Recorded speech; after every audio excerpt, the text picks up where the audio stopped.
मध्य प्रदेश के अंदर बहुजन समाज पार्टी की राजनीति काफी ज्यादा प्रभावित करने वाली रही है। यहां पर मध्य प्रदेश में बहुजन समाज पार्टी कई सीटों पर अपना प्रभाव रखती है, कई सीटें पार्टी की तरफ से जीती भी हुई है। इसके अलावा पार्टी को अच्छा खासा वोट प्रतिशत भी मध्य प्रदेश में मिलता रहा है। 2018 के विधानसभा चुनाव के अंदर भी पार्टी को 2 सीटों पर जीत मिली।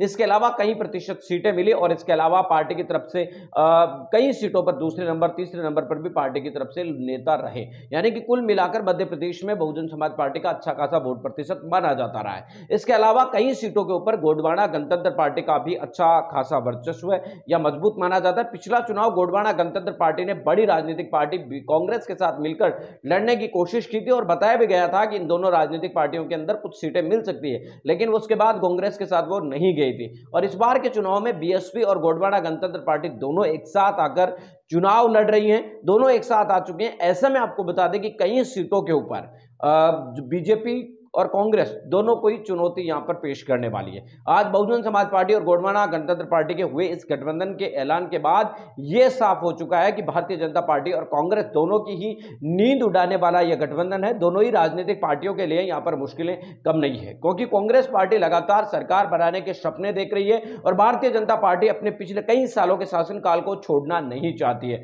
ऐसे में आपको बता दें कि अगर यह गठबंधन काफी अच्छी सीटें लेकर आ जाता है तो फिर दोनों ही पार्टियों के लिए काफी मुश्किलें हो सकती है। पिछले बार का चुनाव आप उठाकर देख लीजिए, बीजेपी और कांग्रेस के बीच कांटे का टक्कर था। एक समय लग रहा था कि यहां पर बसपा किंग मेकर बनेगी, हालांकि अंत में आते आते सीटें जो है कांग्रेस के पक्ष में ज्यादा गई और 2 सीटें बसपा के पक्ष में गई और बीजेपी के पक्ष में कुछ सीटें गई थी और बहुत ही कम मार्जिन से रहा था, जिसके चलते कांग्रेस पार्टी की सरकार गिराने में बीजेपी को आसानी नहीं थी। तो यानी कि मध्य प्रदेश में बहुजन समाज पार्टी और गोंडवाना गणतंत्र पार्टी का ये जो गठबंधन है, अगर करीब 20-25 सीटें भी लेकर आ जाता है तो फिर आगामी विधानसभा चुनाव के अंदर किंग मेकर की भूमिका में तो बनने से उसे कोई नहीं रोक सकता।